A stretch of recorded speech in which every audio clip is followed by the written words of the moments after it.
Olá, pessoal. Meu nome é Maria Helena Irra Matias, sou pesquisador científico do Instituto Adolfo Lutz, trabalho no Centro de Laboratório Regional de Ribeirão Preto. Estamos aqui mais uma vez para falar agora de micotoxinas, importância em saúde pública.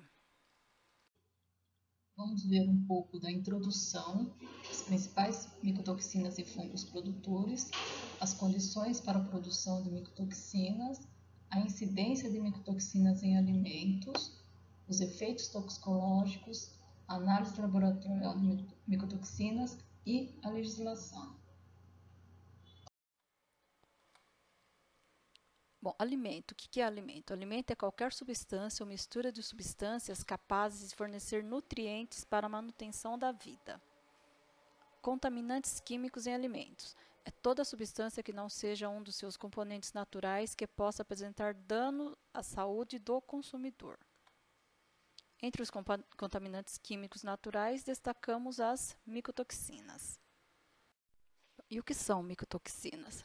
Micotoxinas são metabólitos secundários tóxicos produzidos por várias espécies de fungos. É encontrado em ração e alimentos. E as principais micotoxinas são as aflatoxinas, B1, B2, G1, G2, AM1, as ocratoxinas, tricotecenos, fumonizinas, zeralenonas, patulina, entre outros. A história da micotoxina começou na década de 60.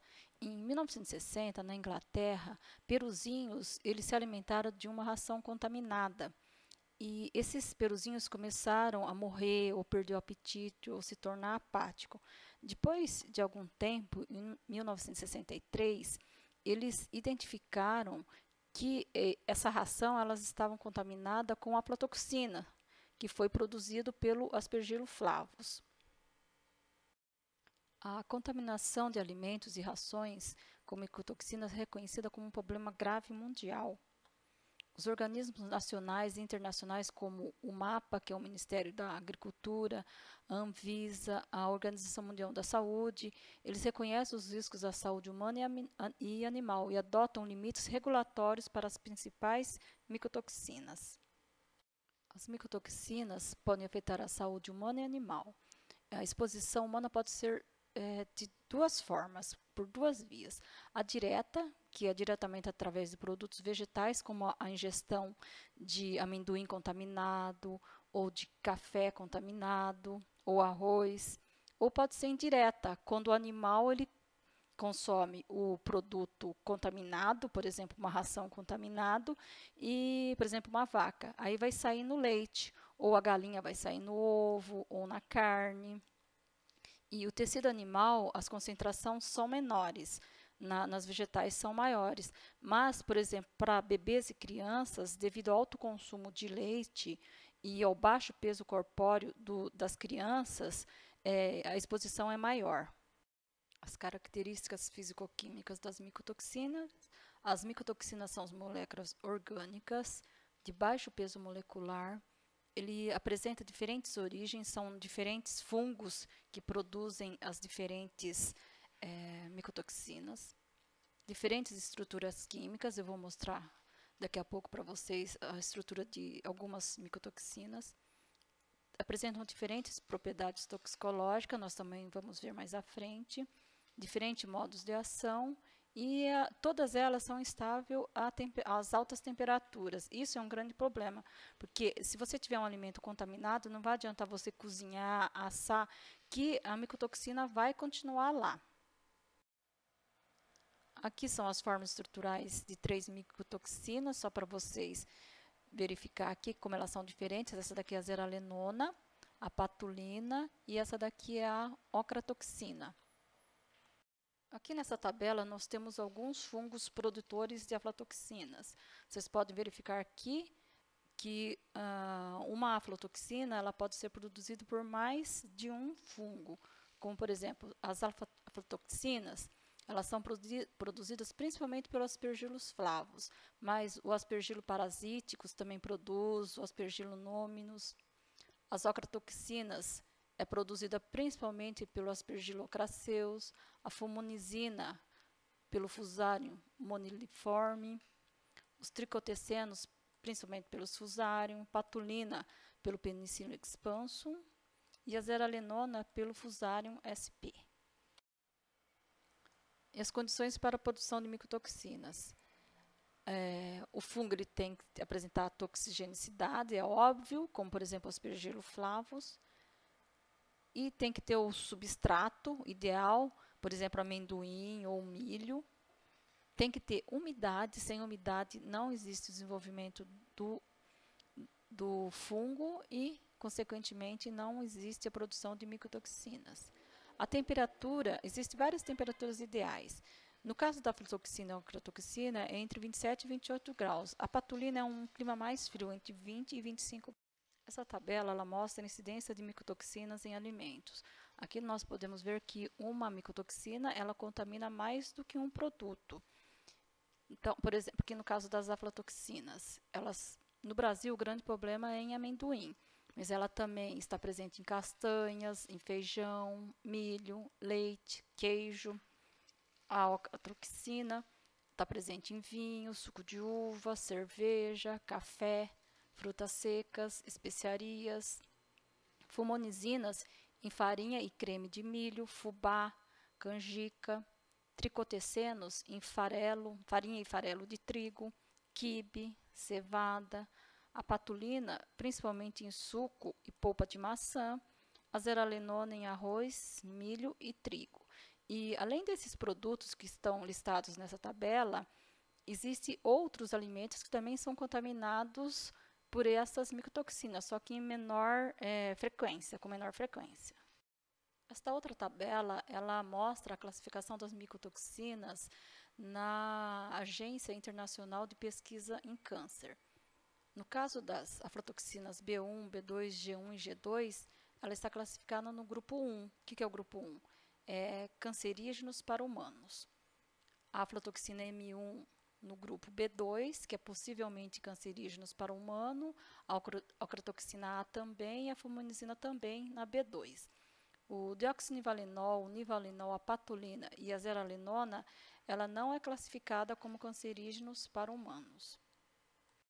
Essa tabela ela mostra o resumo dos efeitos toxicológicos das micotoxinas. Nós vimos que as aflatoxinas são as micotoxinas mais tóxicas, elas são cancerígenas. E essa tabela é só para ilustrar para vocês que existem vários efeitos tóxicos. Eu vou mostrar para vocês, para ficar mais fácil, alguns trabalhos a respeito desses efeitos toxicológicos. Esse trabalho ele mostra o efeito da aflatoxina B2 em bezerro. Foi dado a esse bezerro uma dose de 5.000 partes por bilhões de aflatoxina B1. E vocês podem verificar que ele apresenta um baixo peso corpóreo. Esse daqui é o fígado dele, que aumentou de tamanho. Esse estudo ele foi feito com embriões de galinha. Vocês podem ver aqui que esse daqui é o controle. Esse daqui é um embrião que recebeu ocratoxina. Foi 1 miligramas por ovo. E aqui vocês podem ver que não tem olho. Esse daqui, esse preto escuro, é o olho. E também não tem o bico. Esse outro embrião, ele recebeu 0,5 microgramas de ocratoxina. Ele também não tem olho. E ele está totalmente deformado com relação ao controle. Esse outro estudo, ele foi feito com galinhas. Esse daqui é o fígado da galinha e esse daqui é o baço. E essa galinha ela foi exposta a 5 partes por milhões de ocratoxina. Essas daqui são fotos de um estudo feito com leitoas. A foto A e a foto B são os controles e a foto C e a foto D é uma leitoa que recebeu uma dieta de 2 miligramas por quilo de zearalenona por 28 dias. Nós podemos observar aqui que a vulva teve um aumento muito grande, que foi de 820%. Nos laboratórios regionais, nós analisamos somente as aflatoxinas. Eu vou mostrar para vocês a preparação de amostras, técnicas analíticas e métodos de análise. Existem diversas formas de se preparar a amostra para análise de aflatoxinas. Nos laboratórios regionais, nós utilizamos a extração líquido-líquido e a utilização de colunas de imunoafinidade. A extração líquido-líquido ela baseia-se na partição de um analitro entre dois líquidos immiscíveis. Aqui nesse funil de separação, nós temos um composto azul e também temos o composto vermelho, estão misturados. Se nós quisermos analisar somente o composto vermelho, a gente teria que estar extraindo esse composto vermelho do composto azul. O que nós fazemos? Nós colocamos um líquido immiscível. Vocês podem ver aqui que os dois líquidos não se misturam. E depois da agitação, é claro que esse outro líquido que foi adicionado, ele tem que dissolver esses compostos vermelhos. Porque se o líquido que for adicionado não dissolver o composto que nós queremos retirar da amostra, ele vai ficar na amostra. Então, ele tem que ter uma maior afinidade por esse outro líquido que nós adicionamos. Depois, nós separamos esse líquido e nós temos aqui a separação do composto azul e do composto vermelho, que é o nosso composto de interesse que nós vamos analisar. Colunas de imunoafinidade. Os métodos imunológicos têm sido largamente utilizados na pesquisa das aflatoxinas, porque eles apresentam sensibilidade, especificidade, rapidez, simplicidade, baixo custo e utiliza pequeno volume de solventes tóxicos. Utiliza anticorpos específicos para isolar ou detectar micotoxina nos alimentos, e a base desse método é a interação entre o antígeno, que seria a micotoxinas, e o anticorpo específico, que seria a nossa coluna de imunoafinidade. Aqui, para ilustrar, nós temos 3 colunas de imunoafinidade. Essas 3 colunas são para análise de aflatoxinas. Então, explicando melhor as colunas de imunoafinidade, primeiro nós temos que fazer o acondicionamento da coluna. Essa daqui é a nossa coluna. Esses daqui são os nossos sítios específicos para as aflatoxinas. Aqui nós aplicamos a amostra também no topo da coluna. E os nossos compostos vermelhos, que seriam as nossas aflatoxinas, que têm uma afinidade muito grande pela coluna, elas são retidas e os interferentes saem. Depois, nós passamos um líquido que vai extrair, que vai eluir o nosso analítico, que nesse caso, no nosso caso, seriam as aflatoxinas. Existem diversas técnicas analíticas utilizadas na análise de aflatoxinas. Nós vamos estudar a cromatografia em camada delgada e a cromatografia líquida de alta eficiência, utilizando o detetor por fluorescência. Para explicar a técnica da cromatografia em camada delgada, nós vamos utilizar uma amostra de amendoim. Então, 1 kg da amostra de amendoim, ou se fosse paçoca ou doce de amendoim, deveria ser 500 gramas. Ela deve ser triturada e depois muito bem homogeneizada. Por quê? Porque a aflatoxina ela é pontual, ela pode estar em 1 grão de amendoim e não está no grão de amendoim que está ao seu lado. Então, nós temos que fazer muito bem essa homogeneização da amostra. Para extração, nós utilizamos 50 gramas da amostra, 270 ml de metanol, mais 30 ml de uma solução de cloreto de potássio, 4%. Batemos no liquidificador durante 5 minutos, filtramos e 150 ml do filtrado é adicionado a 150 ml de clarificante, que nesse caso é o sulfato de cobre, 10%. Depois, novamente, filtramos essa mistura em selite e coletamos uma alíquota de 150 ml que nós vamos estar procedendo à extração líquido-líquido. Observe que é nesse extrato que está a nossa aflatoxina, nós estamos limpando. Então, todos os interferentes ficaram nessa solução, e aqui o que passou foi uma solução aquosa com a aflatoxina. Agora nós vamos proceder à extração líquido-líquido. Os 150 ml do nosso filtrado, que é o nosso extrato contendo a aflatoxina, é adicionado a 150 ml de água ultrapura num funil de separação. E nós adicionamos 10 ml do clorofórmio.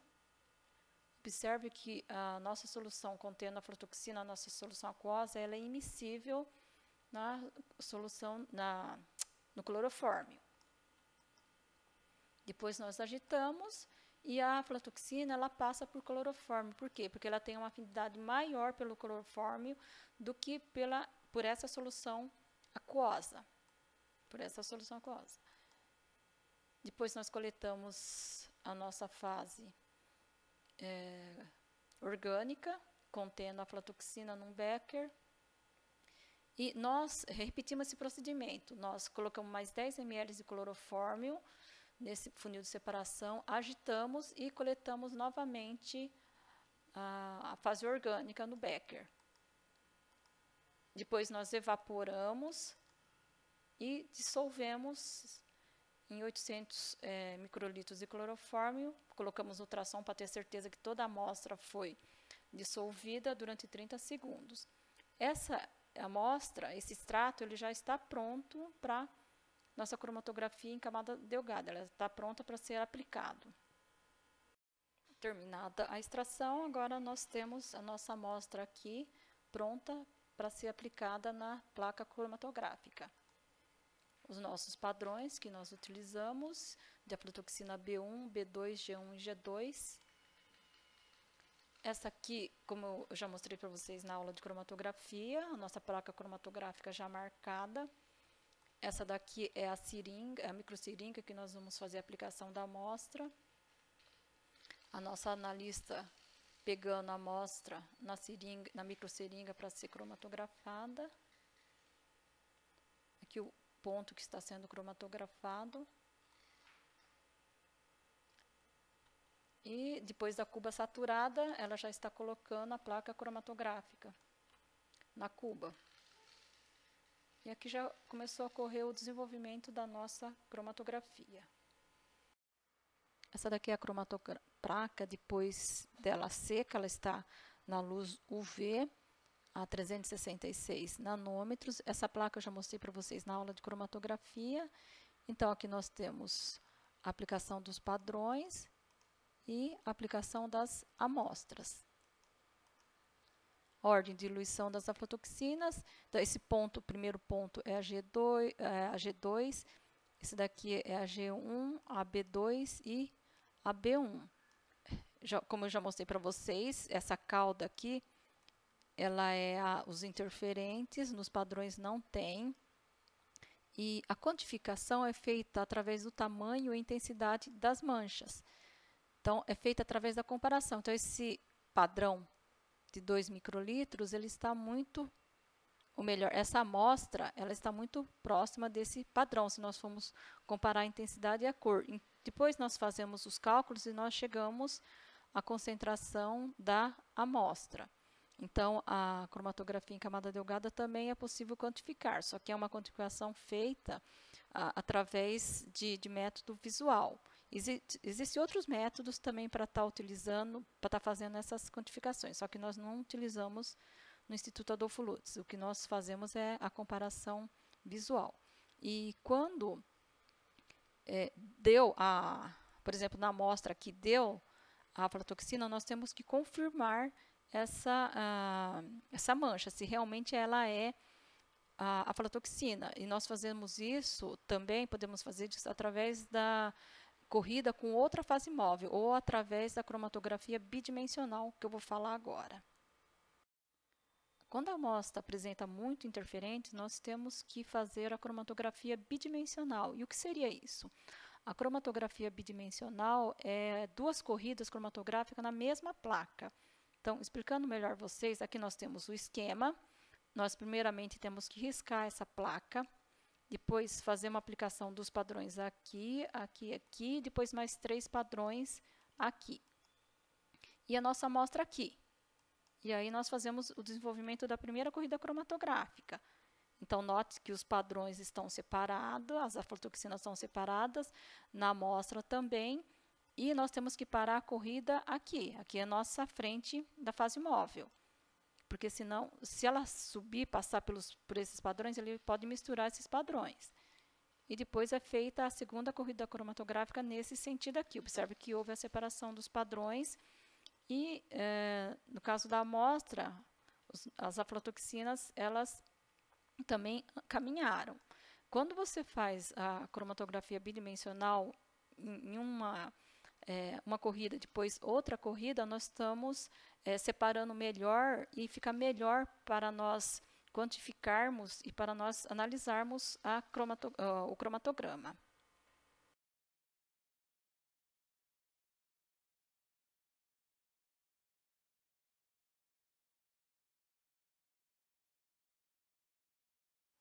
Para utilizar a cromatografia líquida de alta eficiência para analisar aflatoxinas, nós também necessitamos de 1 kg de amostra de amendoim ou 500 gramas de doce de amendoim, e ela tem que ser triturada e também bem homogeneizada, pela razão que eu já falei para vocês, porque ela tem que ser representativa da amostra, e um amendoim ele pode conter aflatoxina e o outro amendoim do seu lado pode ser que não contenha a aflatoxina, então tem que ser muito bem homogeneizada.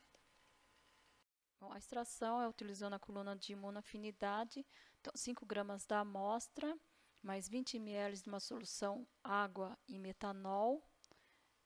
Ela é agitada durante 60 minutos, depois centrifugada, mais 10 minutos. E 8 ml do sobrenadante é adicionado a 24 ml de tampão fosfato. Depois, 20 ml desse extrato é passado através da coluna de imunoafinidade, lavada 2 vezes com água para retirar os interferentes, e depois a eluição é feita com 2 vezes 0,7 ml de metanol. E nossa alíquota extraída ela já está pronta para a análise cromatográfica. As condições cromatográficas, nós utilizamos uma coluna C18, então uma coluna de fase reversa, a fase móvel água, acetonitila e metanol, o fluxo de 0,8 ml por minuto, o detetor que nós usamos é por fluorescência, em comprimento de onda de excitação em 362 e de emissão em 440 nanômetros, e nós utilizamos uma derivação pós-coluna. Então, esse é o nosso cromatógrafo líquido, que eu já mostrei para vocês, onde nós vamos injetar a nossa amostra no injetor e vamos fazer a análise para obter o nosso cromatograma. Bom, depois de injetada a nossa amostra, esse é o cromatograma que nós obtivemos. Observe que tem G2, G1, B2 e B1. Nós temos as 4 aflatoxinas. E já temos resultados aqui. A B1 deu 16,9, a B2 2,8, a G1 7,3 e a G2 2,3. A soma das aflatoxinas deu 29,3. E o que nós fazemos com esse resultado, 29,3? Esse resultado nós vamos comparar com a legislação, e a legislação ela vai nos dizer se essa amostra ela está satisfatória ou insatisfatória, ou seja, se ela pode ser consumida ou não. A legislação que nós usamos para a micotoxina é a Instrução Normativa Anvisa número 88, de 26 de março de 2021. Ela estabelece os limites máximos tolerados de contaminantes em alimentos. No caso da micotoxina, o anexo 2, ela estabelece os limites máximos tolerados para micotoxinas. Este é o anexo 2, com os limites máximos tolerados de micotoxinas em vários alimentos. Voltando à nossa amostra, nós analisamos a aflatoxina B1, B2, G1 e G2 em amostras de amendoim.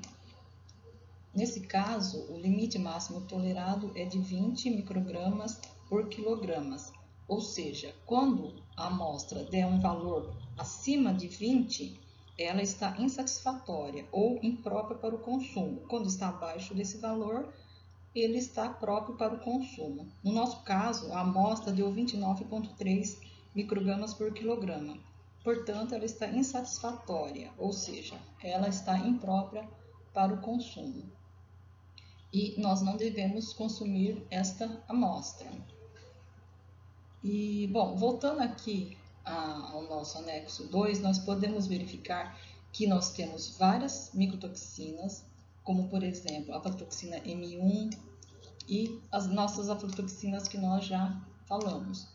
E em vários alimentos, como por exemplo, temos castanhas, cereais, especiarias, feijões, entre outros.